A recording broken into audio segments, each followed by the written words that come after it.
Good morning students, मैं doctor Tripti Vijayvargiya मेरे YouTube channel study channel by doctor Tripti Vijayvargiya पर आप लोगों का वेलकम करती हूँ। कैसे हैं आप? स्वस्थ हैं, मस्त हैं? उम्मीद है आपको मेरी क्लासेस से आपको बहुत सारा बेनिफिट मिल रहा है। मुझे बहुत सारे फीडबैक मिलते हैं, वर्बल और रिटर्न फीडबैक दोनों मिल रहे हैं और अच्छा लग रहा है कि मेरी मेहनत से आपको फायदा हो रहा है। आज की इसी रेफरेंस में क्लास में कवर करने वाली हूँ 2013 एक्ट के जो द कंपनीज एक्ट है उसी के एक नए फीचर को, वो है वन पर्सन कंपनी ओपीसी। क्या है ये, इसकी डिटेल में अगर हमें क्लासेस पढ़नी है, इसके कंसेप्ट को क्लियर करना है तो ये एक क्लास में कवर नहीं होगा। इसीलिए इसकी बहुत सारी क्लासेस में इसके हर एक चीज को डिटेल में पढ़ाने के लिए आज की शुरुआत करते हैं। वन पर्सन कंपनी, इसे शॉर्ट में ओपीसी कहा जाता है।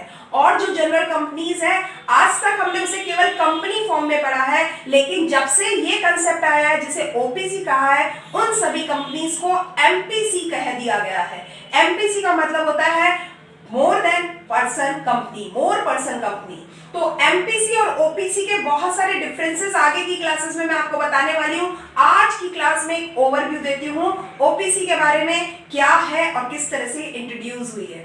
सबसे पहले, this is the concept of OPC is new vehicle और a form of organisation, business organisation.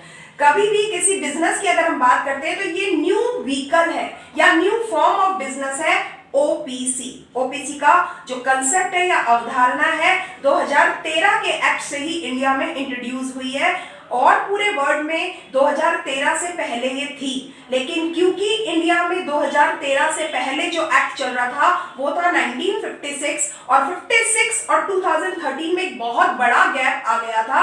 इस वजह से ओपीसी पूरे वर्ल्ड में तो काम कर रही थी, लेकिन इंडिया में क्योंकि कंपनी एक्ट में से इनकॉर्पोरेट नहीं किया गया था, that's why it was not introduced in India.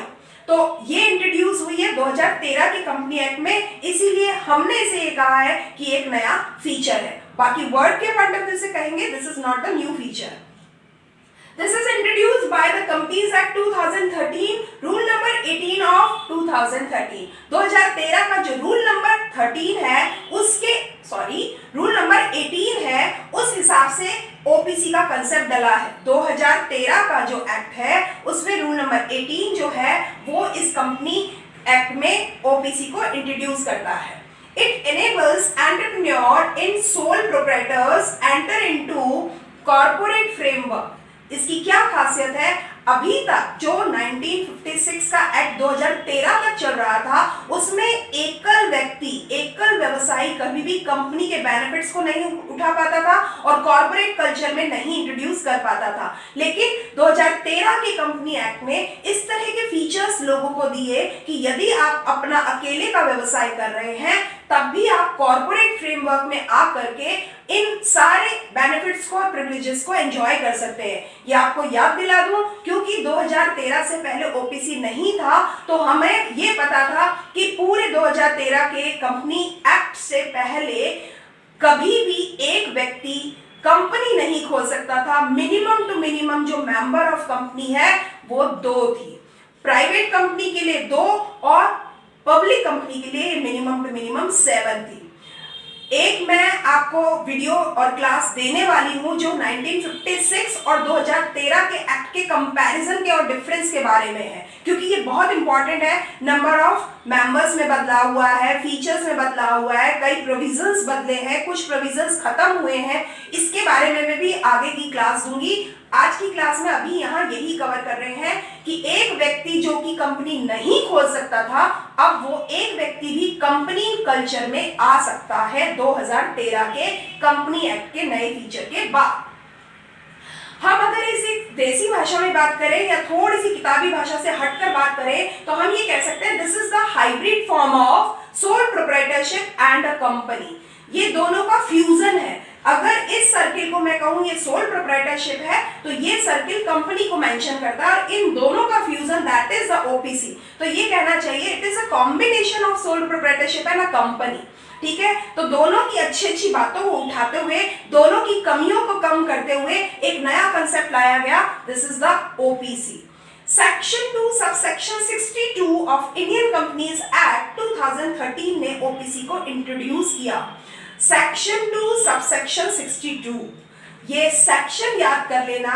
Definition जो दी हुई है वो आगे की क्लासेस में बताऊंगी। आज की क्लास केवल ओवरव्यू पॉइंट ऑफ व्यू से दे रही हूं, केवल हाइलाइटर्स हैं इस क्लास में। तो सेक्शन याद करने के लिए यहां मैंने आपको सेक्शन कोड किया है, इसीलिए ताकि ये ना भूलो। डेफिनेशन भी मैं आपको करवाऊंगी, लर्न करवाऊंगी, इंपॉर्टेंट है, लेकिन ये उससे भी ज्यादा इंपॉर्टेंट है। कई बार स्टूडेंट सेक्शन या तो लिख के नहीं आते या गलत लिख के आते हैं, तो always be remember section must be exact, सही होना जरूरी है। आगे की बात करते हैं। It waives a number of compliance requirements. जो कंपनी खोलने के लिए बहुत सारे एसेंशियल्स होते थे, प्रोविजंस होते थे, उन बहुत सारे कॉम्प्लायंस रिक्वायरमेंट को ये खुद वेव करती है, खुद हटा देती है, जरूरत नहीं है। ओपीसी में कई ऐसी रिक्वायरमेंट्स जो एमपीसी में होती हैं, उसकी जरूरत ओपीसी में नहीं है। आपको समझ में आ जाएगा जब आपको आगे डिटेल में बताऊंगी कि कितने इसको स्टार्ट करना कितना ज्यादा इजी है, और without complex formalities it can be started, it can be formed. तो it waives a number of complex requirement. आगे की बात करता है लाइव्स ऑन, ये जिंदा रहती है इवन आफ्टर द डेथ और disability of the sole member. कहने को एक ही व्यक्ति इस कंपनी को खोलता है, इसका जन्म देता है, लेकिन उस व्यक्ति के भी चाहे तो डेथ हो जाए या डिसेबिलिटी हो जाए, यानी अक्षमता हो जाए, उसके बावजूद ये कंपनी का जीवन बना रहता है। यहाँ मन में एक डाउट आ सकता है कि जब व्यक्ति एक है, भाई देखो नॉर्मल कंपनी जिसको आप एमपीसी कह रहे हैं, उस केस में तो हमें समझ में आता है कि अगर एक व्यक्ति की डेथ हो रही है या डिसेबिलिटी हो रही है तो remaining of the person will handle the business. But in this case how can it possible कि केवल एक व्यक्ति है और उसकी अगर या तो डेथ हो जाती है या डिसेबिलिटी हो जाती है तब भी उसका कंपनी का जीवन बना रहता है, ओपीसी का जीवन बना रहता है, तो ऐसा कैसे संभव होता होगा? तो इसको थोड़ा यहां समझ लो, डिटेल में आगे की क्लासेस में जरूर बताने वाली हूं। सोल मेंबर जब बनता है उसको हम ओनर कहते हैं उस कंपनी का, ओपीसी का। वो जिस दिन बनता है वो अपना एक नॉमिनी भी सेलेक्ट कर लेता है, नॉमिनेट कर लेता है, और उसे प्रायर में रिटर्न कंसेंट ले लेता है। यहाँ एक खास बात है, ये हर चीज की सूचना जब वो इनकॉर्पोरेट कर रहा होता है अपनी कंपनी को, इस सब चीज की सूचना रिटर्न कंसेंट के साथ में अपने आरओसी यानी रजिस्ट्रार ऑफ कंपनी को दे देता है।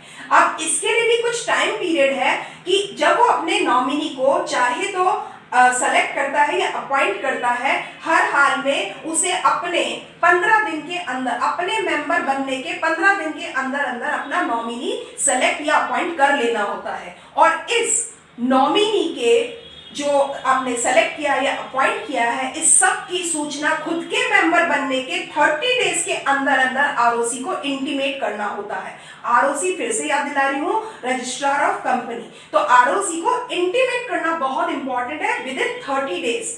यहाँ कुछ मैं फिगर इसीलिए लिख रही हूँ, इट मस्ट बी रिमेंबर कि हम इसमें कोई गड़बड़ ना करें। 15 डेज में का मतलब है जब वो खुद मेंबर बन रहा है उसके 15 दिन के अंदर अंदर उसको अपना नॉमिनी बना लेना चाहिए, और उस नॉमिनी की रिटर्न में कंसेंट प्रायर ले लेना चाहिए। ये कंसेंट रिटर्न फॉर्म में जो होती है ये भी आरओसी के पास जाती है।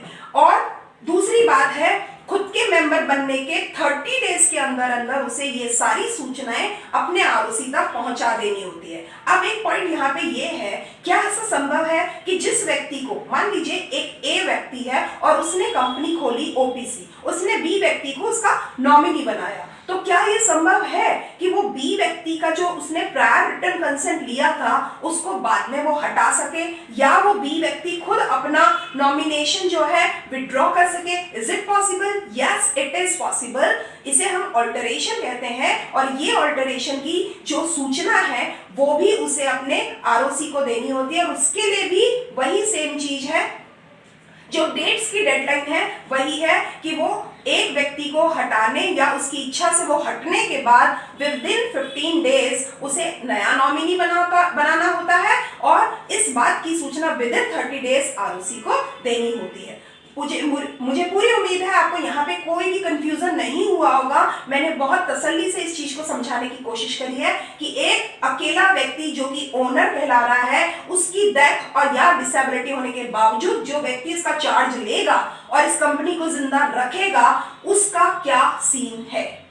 और क्लास में डिटेल बताऊंगी, इसको तसल्ली से समझना जरूरी है। कुछ और फीचर्स की बात करते हैं कि ओपीसी कौन खोल सकता है। कुछ कंडीशंस है, यहाँ कहते हैं ओपीसी खोलने के लिए एलिजिबिलिटी फॉर्म में अगर बात करेंगे, only a natural person can be a member of OPC.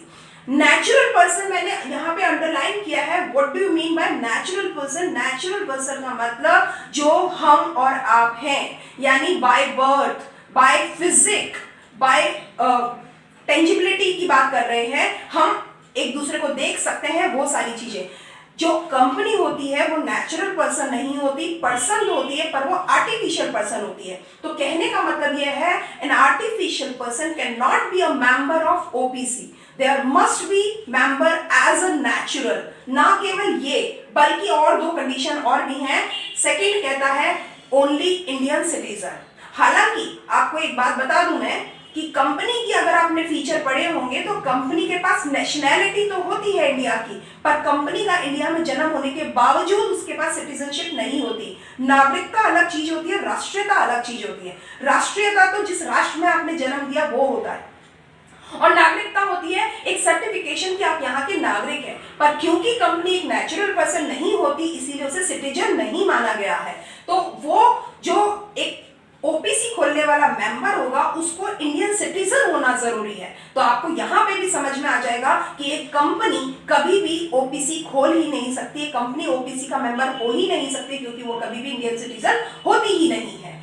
आगे की बात, रेजिडेंट इन इंडिया, ये भी एक खास बात है। जिस व्यक्ति की हम बात कर रहे हैं, फिजिकल फॉर्म में उसका अपीयरेंस होना चाहिए। मान लेते हैं कि वो नेचुरल पर्सन भी है और वो इंडियन सिटीजन भी है, पर तीसरी कंडीशन उसके रेजिडेंशियल स्टेटस के बारे में क्लियर करता है कि वो इंडिया का रेजिडेंट यानी निवासी भी होना चाहिए। अब मैं आपको बता दूं, लॉ के पॉइंट ऑफ व्यू से किस व्यक्ति को आप भारत का निवासी कहते हैं, उसके लिए एक कंडीशन है। वो ये कहता है not less than 182 days for the immediate preceding year, prior year, 1 year. अगर हम 2022-23 की बात कर रहे हैं तो 2021-22 में पूरे साल भर में उसके तुरंत पहले वाला कौन सा ईयर हुआ? देखो, मैं आपसे बात कर रही हूँ फाइनेंशियल ईयर की, तो 2021-22 के लिए हम बात करेंगे। अगर मैं 22 या 23 में अपना कंपनी खोल रही हूँ, 22 से 23 यानी 1 अप्रैल 2022 से लेकर के 31 मार्च 2023 तक के बीच में अगर मैंने एक कंपनी खोली एज अ ओपीसी,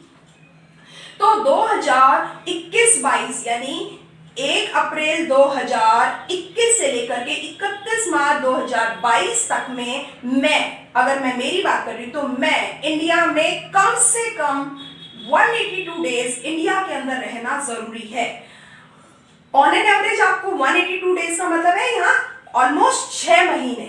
आप समझ रहे? 182 डेज का मतलब हो गया, अगर 30 डेज ऑन एन एवरेज हम 1 महीने की मानते हैं तो 6 महीने लगा टोटल में 182 डेज आपको इंडिया में रहना जरूरी होता है उस पर्टिकुलर साल में। और वो पर्टिकुलर साल कौन सा है? जिस साल ओपीसी खोल रहे हैं उसके ठीक पहले वाला साल, इमीडिएट प्रेसिडेंट ईयर, उसमें कम से कम 182 डेज आप इंडिया में रहने चाहिए। इससे कोई फर्क नहीं पड़ता अगर आप 1 महीने के लिए, 15 दिन के लिए, 2 महीने के लिए इंडिया से बाहर कहीं रहने गए थे पिछले साल, और अब हम अगर एक ओपीसी खोलना चाहते हैं तो क्या हम खोल सकते हैं या नहीं खोल सकते हैं, ऐसा कंफ्यूजन अगर दिमाग में होता है तो इट मस्ट बी क्लियर कि केवल एक कंडीशन है कि अगर आप नेचुरल पर्सन है, आप इंडिया के सिटीजन हैं, तो रेजिडेंशियल स्टेटस से भी आप इंडियन होने चाहिए। और उसके लिए कंडीशन है जिस साल आप ओपीसी खोल रहे हैं उसके ठीक पहले वाला 1 साल में कम से कम 182 डेज तक आपका इंडिया में रेजिडेंस होना ही चाहिए। मेरे ख्याल से मैंने कोई कंफ्यूजन नहीं रखा है और आपकी क्लियर कर दी है चीजें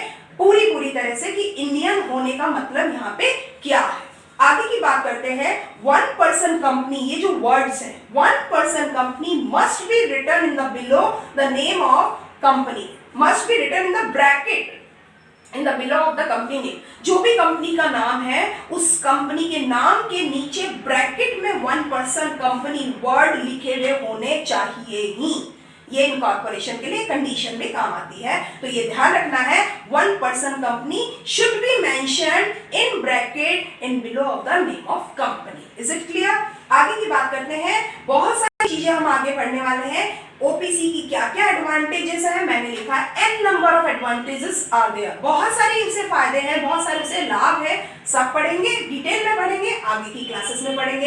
एग्जाम्पशंस भी बहुत सारे मिले हैं, छूटें मिली हैं, उसको प्रिविलेजेस भी मिले हैं, बहुत सारी चीजें हैं। हर चीज हम आगे की क्लास में डिटेल में पढ़ेंगे। किस तरह से ओपीसी में एक प्राइवेट कंपनी कन्वर्ट हो सकती है, या एक ओपीसी खुद प्राइवेट कंपनी में कैसे कन्वर्ट हो सकती है, पब्लिक कंपनी ओपीसी में कैसे कन्वर्ट होती है। ये कन्वर्जन प्रोसेस भी बहुत डिटेल में जाएगा।